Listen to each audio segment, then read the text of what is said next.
O título da mensagem hoje: Vendo a vida através da fé. Utilizando a visão da fé, utilizando a ótica da fé. É assim que você deve viver a vida, através da fé. E Jesus disse em Mateus 6, versículo 22, ele disse assim: são os olhos a lâmpada do corpo.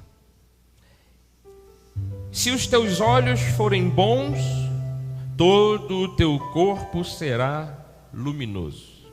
Ele está falando de corpo no sentido de dizer da vida, não é? E naturalmente que Jesus não estava falando aqui dos olhos físicos, esses olhos carnais, mas ele estava falando de uma visão de vida. Se a tua visão for boa, toda a tua vida será luminosa. Então nós devemos, às vezes, ajustar a nossa visão com aquilo que Deus propõe para nós, vermos a vida conforme Deus já nos vê, olharmos não só o natural, né? Não olharmos as circunstâncias, não vivermos pelo que vemos naturalmente, mas vivermos a vida e olharmos cada caminho pela fé. Eu peço ao Senhor que fale ao nosso coração nesse momento, que esta mensagem sirva de sustento, de alimento para a nossa vida. Nosso coração seja fortalecido no Senhor, a nossa mente seja instruída, mas que haja uma renovação de esperança, Pai. Que a fé se torne viva, eficaz dentro de nós. E hoje possamos enxergar um milagre, uma mudança, uma transformação, uma libertação, uma resposta. Possamos obter da parte do Senhor prodígios, maravilhas, grandes feitos. Abra os nossos olhos para enxergarmos tudo isto, Senhor. Queremos ver a vida através da fé. Eis-nos aqui, estamos aqui prontos para ouvir a Tua voz. Eu peço até em particular, use a minha vida como ministro deste altar. Fale a cada um de nós, nos alimentando com a sua palavra.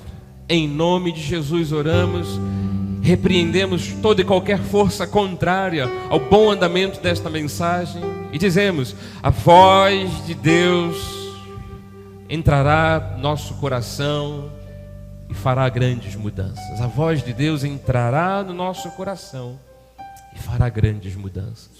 Dizemos para isto: amém, amém, amém, no nome de Jesus, aleluia. Obrigado, nosso diácono Eduardo. Eu quero mais uma vez dizer, fazendo menção aqui a Mateus 6:22, que são os olhos lâmpada para o corpo, e se seus olhos forem bons, todo o teu corpo será luminoso. Dizer que Jesus não estava falando de olhos físicos que nós carregamos no nosso rosto, não. Ele estava falando da maneira em como nós enxergamos a vida, da maneira em como nós enxergamos até mesmo o reino de Deus. Você sabe que o reino de Deus já é vindo, já chegou. A nossa vida não é simplesmente esta vida natural, humana. Nós pertencemos a um reino espiritual, invisível, mas é real.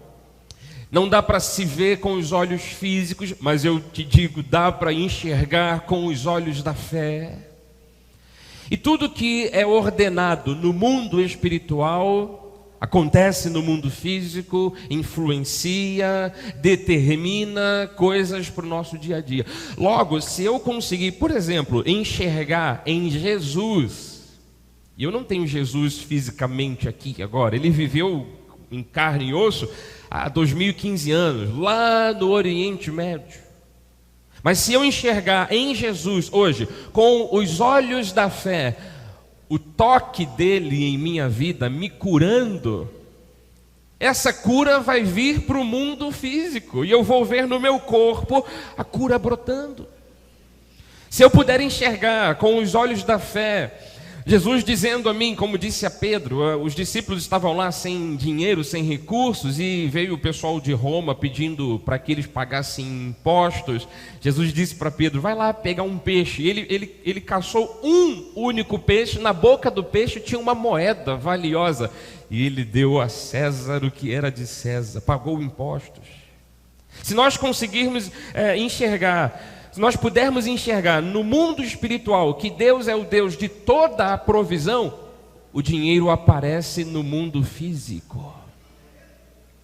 Se eu realmente colocar crença e empenhar fé no meu coração de que, por mais que o mundo seja atribulado do jeito que é, que Jesus, num plano espiritual, eu não consigo apalpar isso, não consigo ver isso, não brilha uma luz toda manhã pela minha janela dizendo, oh filho amado, eu tenho prazer em você.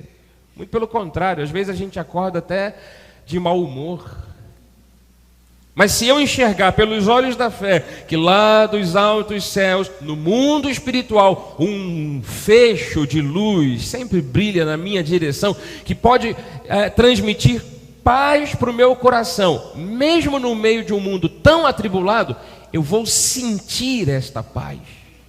O mundo pode não cessar com todas as guerras, mas eu vou estar em paz.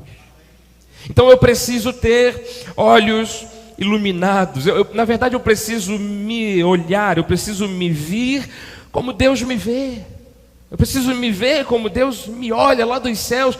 E sabe o que Paulo fez quando ele orou pelo povo de Éfeso? No capítulo 1, versículo 17, ele diz, para que o Deus de nosso Senhor Jesus Cristo, Pai da glória, vos conceda espírito de sabedoria e de revelação no pleno conhecimento dele. Como? Iluminados os olhos do vosso coração, para saberdes qual a esperança do seu chamamento, qual a riqueza da glória da sua herança no meio de tanta gente santa, no meio dos santos, e qual a suprema grandeza do seu poder para com os que cremos, segundo a eficácia da força do seu poder. Que olhos sejam iluminados. Em outras palavras, Paulo estava dizendo que os seus olhos sejam abertos, para você enxergar como é a tua vida no reino de Deus. Então eu repito, é importante eu me vir, eu me olhar com os olhos espirituais, os olhos da fé, da forma que Deus já me enxerga. Você pode ter os seus defeitos, você pode ter as suas imperfeições, Deus te enxerga aperfeiçoado. Deus vê lá na frente, Deus te enxerga lapidado. Sabe quando se pega um diamante bruto, se lapida, procura-se naqueles cortes, né, obter o maior brilho do diamante. Para Deus, você tem o maior brilho deste mundo. Ah, mas eu sou cheio de defeito, bispo, eu peco de vez em quando. Aos olhos de Deus você está aperfeiçoado, amado. Você precisa se enxergar dessa forma.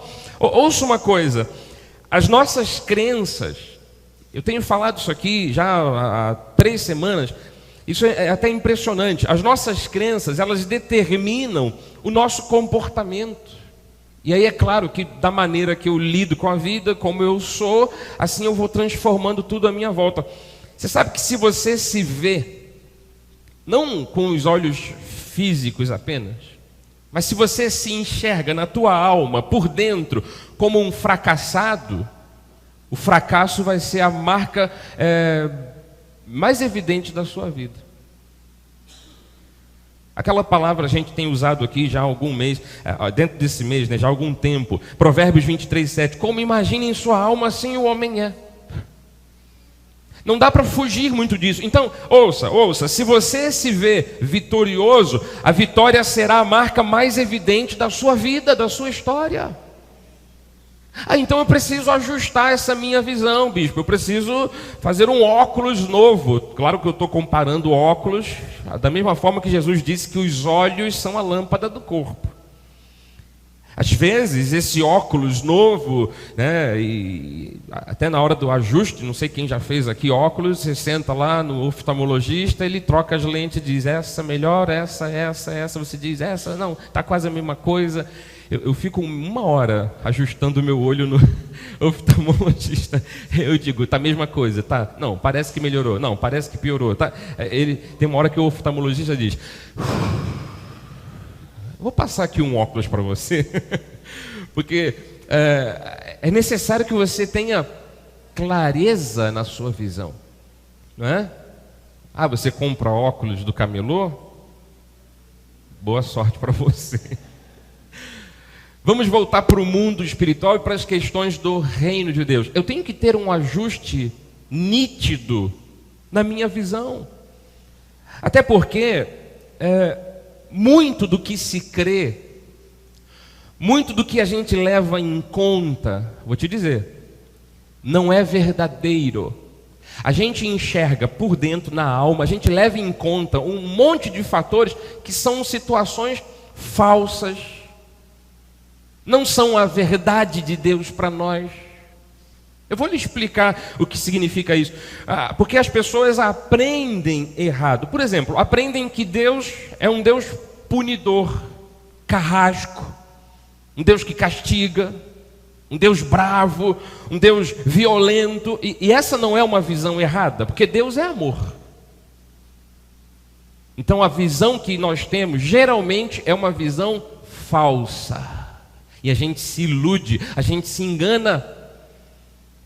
A gente tem a vida perfeita, mas parece que a gente entra no circo ou no parque de diversões e vai para a casa dos espelhos.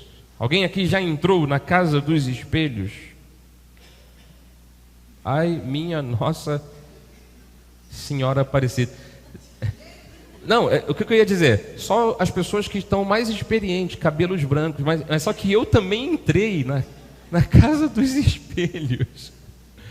Eu vou explicar para quem não sabe o que é. Eu entrei uma vez num trailer e você entrava, você tinha vários espelhos. Não era aquela casa labirinto não, tá? Não era o labirinto de espelhos não. Era a casa dos espelhos que um espelho você olhava, você ficava comprido. Porque naturalmente o vidro é torto e a tua visão ficava daquela forma. Tinha espelho que te achatava, você virava um bujão assim. Tinha espelho que deixava você torto.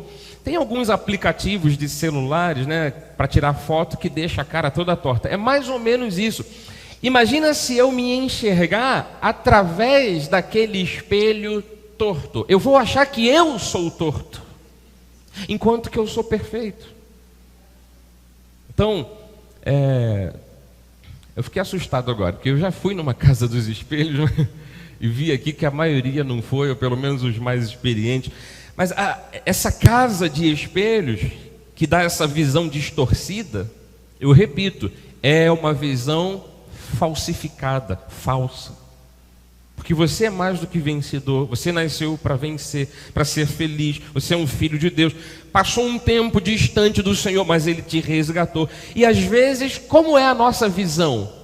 Eu sou uma pessoa triste, eu sou feio, eu tenho muito azar, nada dá certo na minha vida. Na verdade, alguém me disse, nunca nada vai dar certo na tua vida. Você viu a sua vida através de um espelho. Pasmem, esse espelho pode ter sido teu pai ou tua mãe, um professor que chamou você de burro, alguém que ameaçou você e disse, você é muito bizonho, você é confuso. E a gente meio que fica traumatizado com isso, a gente carrega isso para o resto da vida. Quando a gente... Não é quando a gente olha no espelho de casa, mas quando a gente pensa na nossa própria vida, a gente pensa, eu não valho muita coisa, eu sou meio tonto, eu tenho muito azar, eu sou incapaz, alguém me disse que eu nunca vou conquistar, eu nunca vou me casar, eu serei sempre o mesmo. Esta visão está totalmente equivocada. Você, aos olhos de Deus, é a coisa mais preciosa que há neste mundo. Você tem que começar a enxergar a vida através desta visão de fé. Então, os espelhos tortos, distorcidos da vida, que podem ser as pessoas que nos acompanharam, que nos deram uma educação, pessoas ou situações, elas vão mostrar sempre o lado torto, mas Deus transforma. Deus alinha a nossa vida, né? O prostrado ele apruma, o caído ele levanta. Nós temos que ter algum tipo de antídoto, de remédio, de vacina para começarmos a enxergar melhor. E que vacina é essa? Que antídoto é esse? Eu volto a dizer, enxergar a vida com bons olhos, ver a vida com os olhos da fé, da forma que Deus te vê. E aí nós vamos justamente, depois dessa introdução, nós vamos a esses pontos. Eu separei aqui 5 pontos rápidos para nós pensarmos como é que Deus me vê. Porque eu não vou ficar procurando me enxergar da forma que toda hora eu penso que eu sou. Uma pessoa que não merece crédito, uma pessoa que não merece amor, que não merece companhia. Uma pessoa muito azarada, uma pessoa, sabe, que nunca será capaz de nada. Você sabe, primeiro ponto, Deus nos vê como pessoas agradáveis. Deus nos vê como pessoas aprovadas por Ele. Deus nos vê como pessoas aperfeiçoadas. Por isso que Deus jamais nos rejeita. E eu estou indo justamente àquele ponto. E isso acontece no mundo espiritual. Acredite nisso. Tito 3, 5 ou 6, quando Paulo escreveu a Tito, ele fala do resgate, da salvação que Deus operou em nossa vida. Ele diz, não por obras de justiça praticadas por nós, mas segundo a sua misericórdia, Ele nos salvou, mediante o lavar regenerador e renovador do tanque de batismo nas águas. Não foi. É bonito de se ver um batismo, mas assim, o que renova e o que lava é o Espírito Santo. E versículo 6 diz, que Ele derramou sobre nós ricamente por meio de Jesus Cristo, nosso Senhor. Houve um lavar regenerador que Deus derramou. Poxa, então minha vida está aperfeiçoada. Então minha vida está lavada, regenerada. Agora sim eu sou nova criatura, quando eu tive um encontro com Cristo. Por quê? A nossa visão demora a se adequar a esse tipo de visão de Deus. Eu sou imperfeito, olha, tenho que ser sincero, eu sou assim mesmo, eu acho que eu nunca vou mudar. Aliás, pelo fato dele ter transformado o nosso coração, é que nós temos uma grande chance, um grande potencial de sermos pessoas melhores. Amados, o mundo é composto de gente que vai para a eternidade, de pessoas predestinadas para a salvação e outros que não. Sabe os predestinados? Eu estou diante de uma parte desses predestinados, porque são milhares e milhares, são como a areia do mar, né, da praia do mar, são como estrelas do céu, e todos aqui são escolhidos de Deus. Sabe, nós somos as pessoas que têm o maior potencial para sermos as pessoas mais felizes desse mundo e as melhores pessoas desse mundo. O ímpio tem dentro de si uma coisa que corrói, que come ele por dentro. Não há chance alguma de ser feliz. Nós não, nós temos todo o potencial para sermos felizes. Só que Deus quer isso, que você se veja dessa forma. Fazer algo por você, Ele já fez. Realizar a obra na sua vida, em vez de você talvez clamar, Deus faz uma grande obra. Ele já fez essa obra no mundo espiritual. Basta acreditar, basta começar a enxergar a vida com os olhos da fé. Efésios 1:4 diz assim, assim como nos escolheu nele antes da fundação do mundo para sermos santos e irrepreensíveis perante ele, e em amor nos predestinou. Esse texto está falando do quanto Deus nos abençoou. Ele nos abençoou tanto como nos escolheu nele. Nós fomos adotados por filho, por meio de Jesus Cristo, segundo o beneplácito de sua vontade. Então, nós somos mais importantes do que tudo para Deus nesse mundo. Quem é que vai tirar esse sentimento dentro do meu coração, se é Deus quem me dá esse valor? Ele me diz, eu me agrado de você.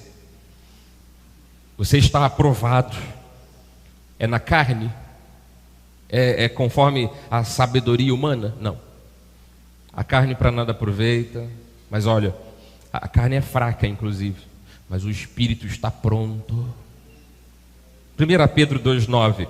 É Deus quem se pronuncia dizendo: vós, porém, sois raça eleita, sacerdócio real, nação santa, povo de propriedade exclusiva de Deus, a fim de proclamardes as virtudes daquele que vos chamou lá das trevas para a sua maravilhosa luz. Vocês são povo de Deus, propriedade dele.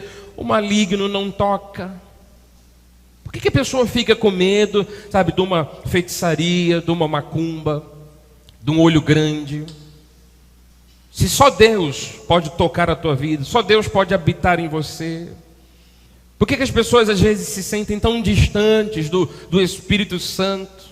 Porque não teve um arrepio? Porque não teve um êxtase?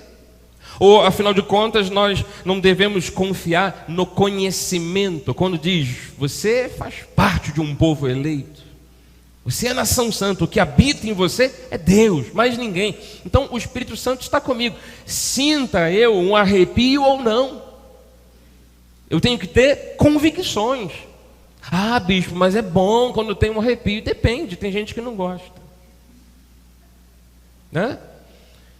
Então, como é que eu devo me enxergar? Essa é a questão de hoje. Como Deus me vê. Segundo ponto, Deus nos aceita, Deus nos valoriza.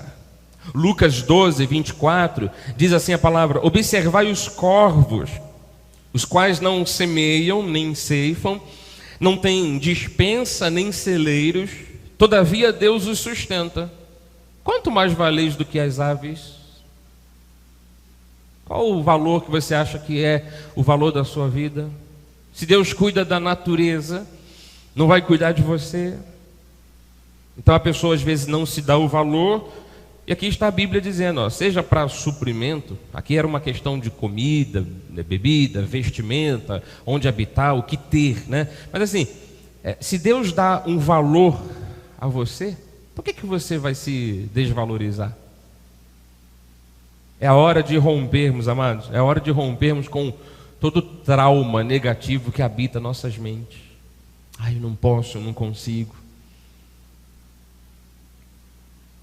1 Pedro 1,18 diz assim: sabendo que não foi mediante coisas corruptíveis, como prata e ouro, que fostes resgatados do vosso fútil procedimento que vossos pais vos legaram, mas pelo precioso sangue, como de cordeiro sem defeito e sem mácula, o sangue de Cristo. Vocês foram comprados pelo sangue de Cristo. Deus pagou caro por você. Ele pagou um preço altíssimo pela sua vida. Então Ele lhe deu o valor. E a gente às vezes escapole disso aqui. A gente desvia o pé do caminho. E a gente diz assim, a nossa vida não tem valor, porque nada está dando certo, nada está se encaixando. Mas não cabe aí um pouquinho de paciência, não? Não cabe um pouquinho de perseverança, não? Não cabe aí, a gente teve aqui no momento administrativo, a irmã Aline falando, poxa, dando graças a Deus pelo carro novo, lendo uma passagem de Abacuque dizendo, já há tantos anos atrás Deus disse, vai ter uma visão, vai se cumprir, se demorar, espera. E ela já teve 4 chaves, né? Casa, carro, etc, etc. Será que não cabe aí, na hora que você diz assim, poxa, nada está acontecendo, será que não cabe você ter um pouquinho mais de perseverança? E dizer, pode ser amanhã. E viver com esperança, né? De dizer, pode ser daqui a pouco. Nada aconteceu até o dado momento, mas pode ser daqui a pouco. Tanto que Hebreus 13:5 diz assim, seja a vossa vida sem avareza. Contentai-vos com as coisas que tendes, porque Ele tem dito, de maneira alguma te deixarei, nunca jamais te abandonarei. Então não fique, sabe, pensando pequeno, não, sendo avarento. Seja a vossa vida sem avareza. Claro, mas eu não conquistei tanto, não cresci tanto. Calma, contente-se com o que você tem, mas não se esqueça de uma coisa: Deus sempre disse na Bíblia: de maneira alguma te deixarei, nunca jamais te abandonarei. É claro, Ele pagou um altíssimo preço. Deus pagou caro por você. Aí depois você acha que no meio do caminho Ele vai te abandonar, dizendo: opa, paguei caro, mas não vale mais a pena. Não se encaixa esse tipo de pensamento. Outra coisa, terceiro ponto aqui desses 5. Você e eu, nós somos amados com o mais profundo e puro amor. O amor de Deus não é o amor que nós podemos oferecer de um homem para uma mulher, o amor eros. É muito maior do que isso. É diferente viver o amor de Deus. O amor de Deus não é um simples amor, o amor filios, que é o amor de pai para filho, ou de amigo para amigo. Nós amamos as pessoas. Temos gente que às vezes parece mais irmão, né, do que quem é irmão de sangue. Tem vários tipos de amores. Na nossa língua portuguesa a gente usa amor para tudo. Amor para paixão, amor para sexo, amor para amor, amor para cuidado, né? Mas assim, Deus tem um amor, e se a gente fosse buscar as palavras aqui, fôssemos buscar as palavras originais, tem o eros, o filhos, tem o amor ágape, que é esse tal amor de Deus que é tão precioso. E que eu devo me enxergar dessa forma: eu fui amado por Deus com o mais profundo e puro amor.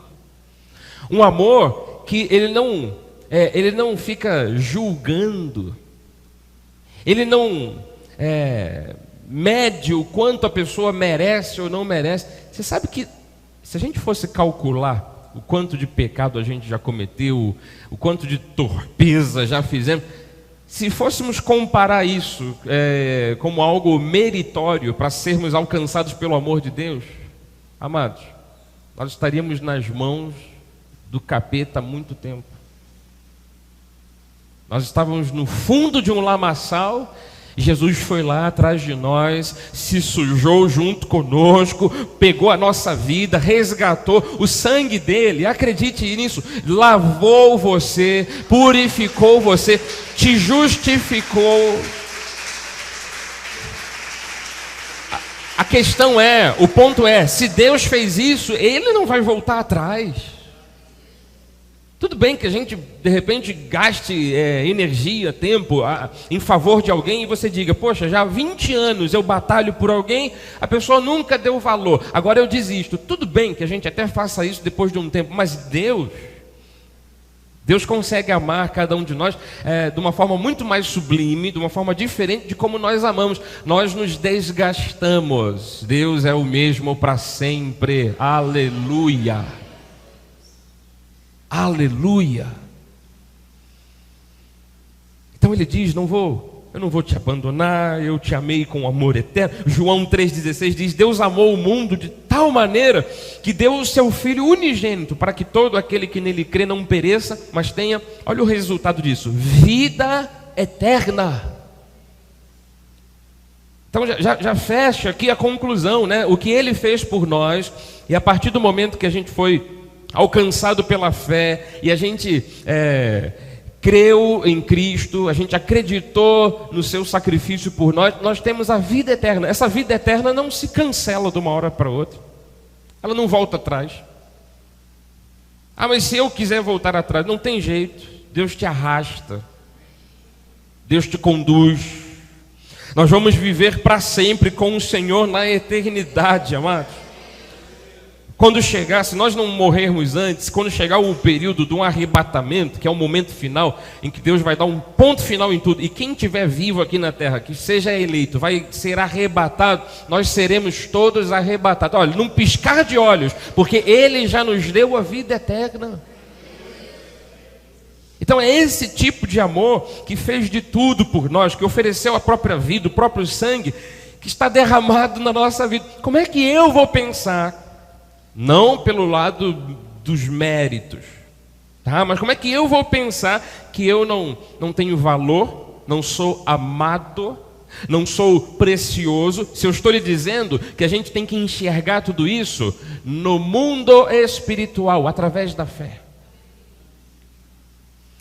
Você sabe que é a partir desse momento que eu enxergo a vida espiritual, que a minha vida física, as minhas emoções, tudo é curado.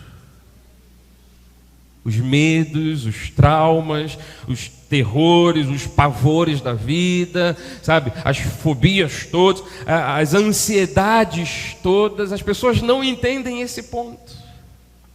Tem muita gente em busca de tanta coisa e não entende que quando o coração entra em sintonia com Deus, sente a paz de Cristo.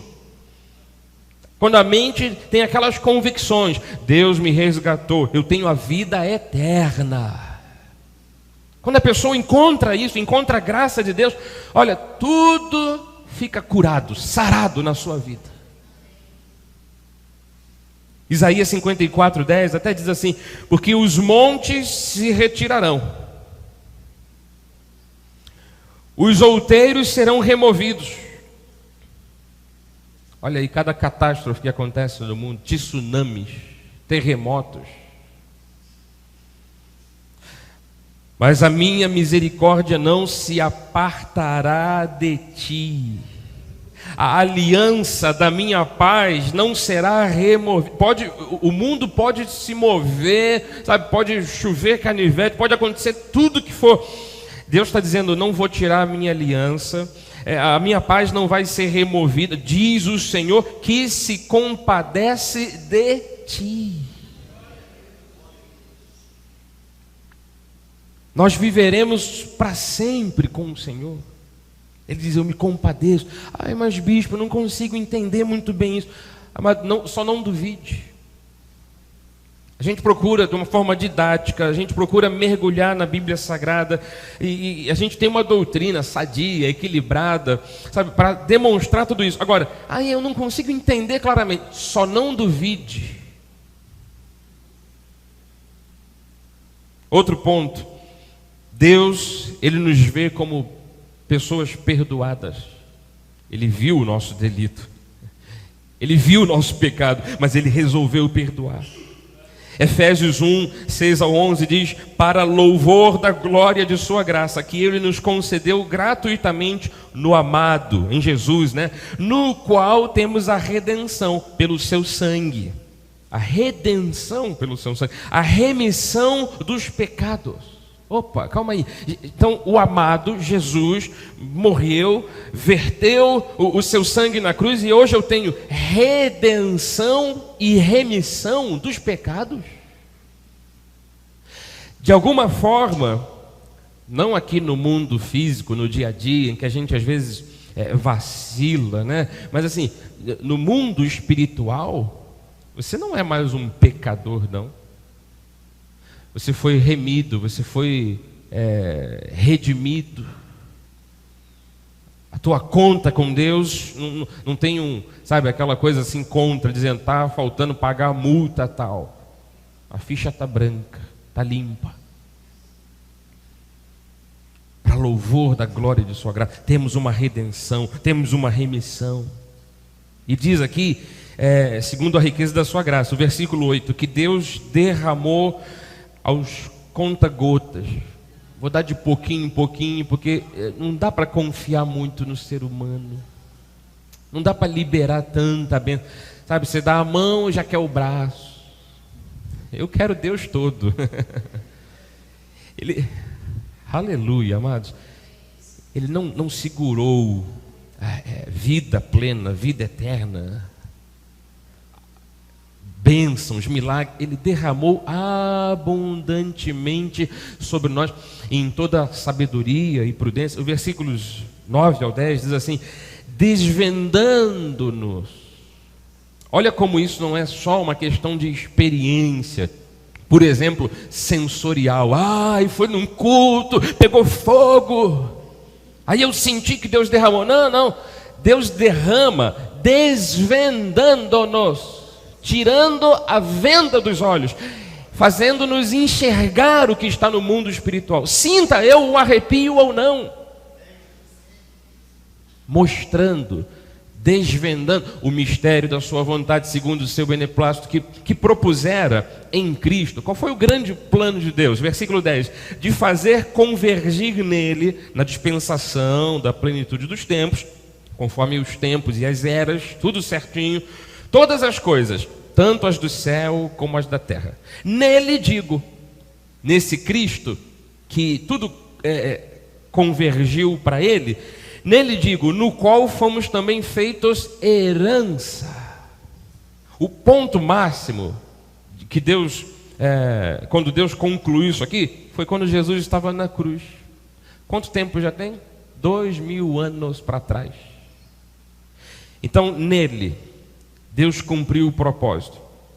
Em Cristo, não é pela minha capacidade, não é pela minha força, não é pela minha habilidade, mas em Cristo, vamos ler juntos, eu fui feito herança, predestinado segundo o propósito daquele que faz todas as coisas conforme o conselho da sua vontade.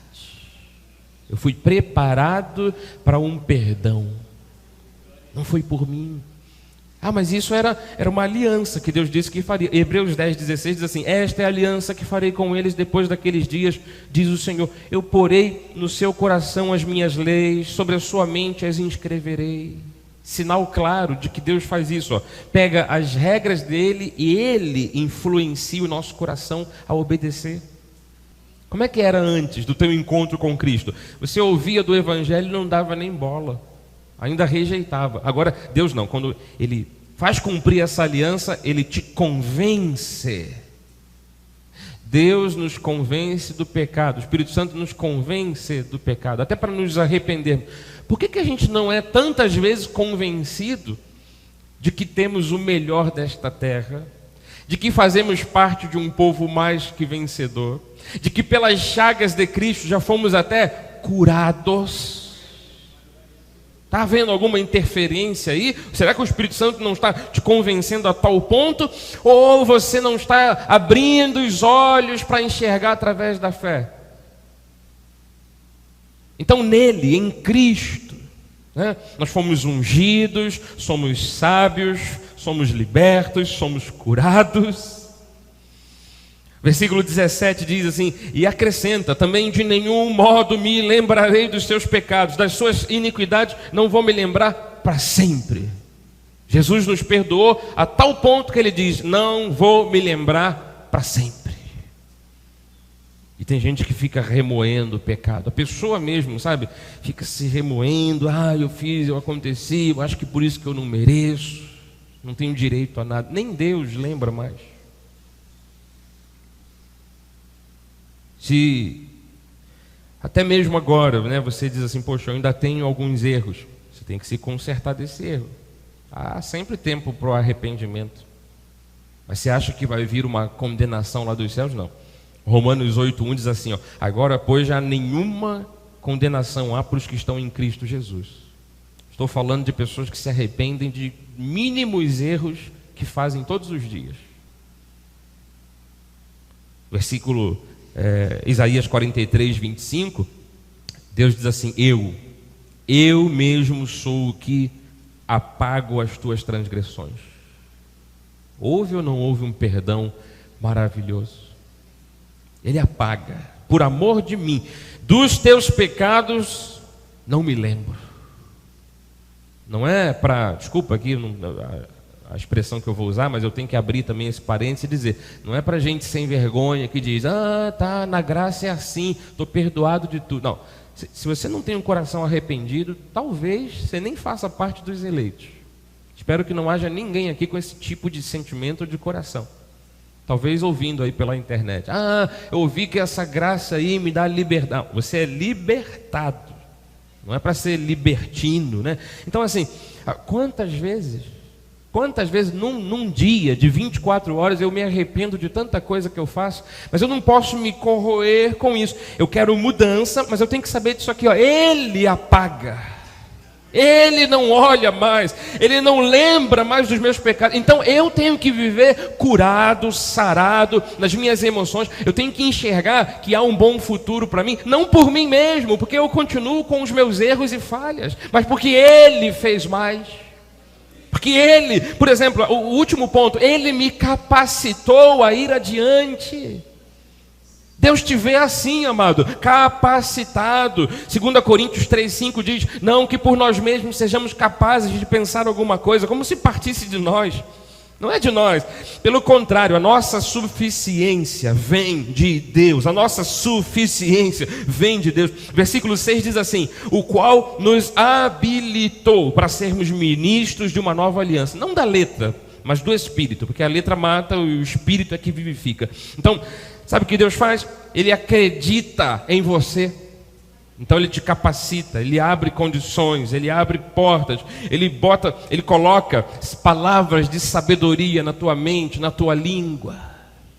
Isso aqui tem muito a ver com até mesmo a questão da evangelização. Você sabe quantas vezes nós falamos de Jesus para alguém, chamamos alguém para vir à igreja, mas olha, a pessoa não viu o brilho no olhar e não sentiu palavras com um potencial de transformação, não vieram atrás de nós. Eu tenho certeza, se você abrir o teu coração para isso e disser para você mesmo: Deus, eu quero me enxergar como o Senhor me vê, amado, perdoado, capacitado, sabe, pronto para toda boa obra, você vai se sentir tão bem que quando você disser: ei, quer ir à minha igreja comigo? As pessoas vão ver no teu olhar, vão sentir uma palavra consistente, olha, vão arrumar um jeito de vir atrás de você.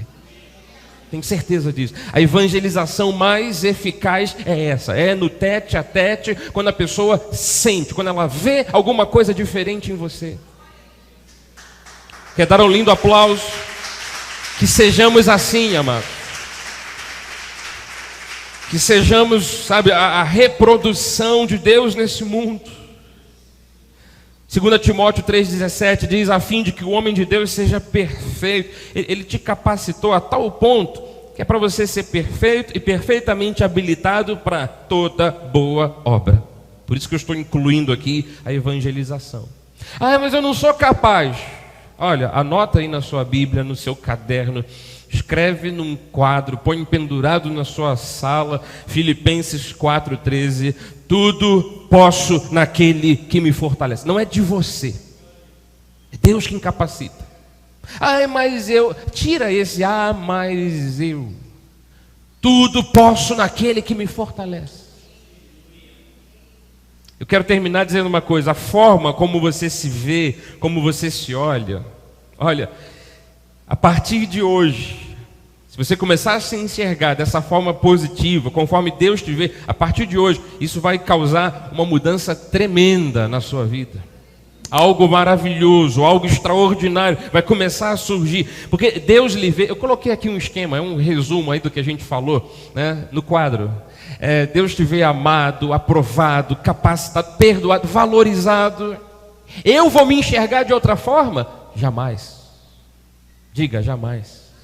Jamais. Confie no Senhor, tenha esperanças em Deus. Se a Bíblia diz tudo isso de você, creia. Porque se a Bíblia diz, tá, mais forte, vai. Se a Bíblia diz, se Deus está falando, receba. E vou terminar, nós vamos orar juntos nesse momento. Jeremias 17:7 diz: bendito o homem que confia no Senhor, cuja esperança é o Senhor. Sabe qual é o resultado disto? Ele é como árvore plantada junto às águas, que estende as suas raízes. Ninguém precisa ver a raiz da árvore, né? A pessoa só vai ver o fruto. Mas é como se a gente pudesse comparar com o mundo espiritual, que é invisível. Quando a raiz está lá por debaixo da terra, ninguém vê. Quando a raiz está lá nas águas que alimentam, não receia quando vem o calor. Pode ser uma crise, pode ser uma doença, pode ser uma briga de família, mas a sua folha fica verde no momento do calor. A folha fica verde no momento do calor. Por que a gente murcha um monte de vezes então? Ou um monte de vezes, né? Por que a gente fica murchiba? Pastor, ora por mim, pastor, que hoje está ruim. Às vezes eu fico até contagiado às vezes com isso. Eu sou de fé, sabe? Eu sou da fé. Eu oro, digo em nome de Jesus, sai, Satanás. Mas às vezes me pega, eu fico, poxa. Aí, ó, sabe? Depois Deus renova a minha forma. Mas assim, por que a gente não se abre para isso aqui? Mesmo quando vem o calor, a folha não murcha. No ano de sequidão, aí já não é um períodozinho de calor, é um período enorme. Não se perturba, nem deixa de dar fruto. Assim é o homem que confia no Senhor. Aleluia. Nós temos que enxergar a vida desta forma, amados, através da fé. Olha, você vai dar muito fruto. Eu creio nisto. Eu recebo isso para a minha vida, compartilho isso com você. Se você recebe, diga amém. Assim seja, assim disse o Senhor. Amém, amém, amém. Aleluia.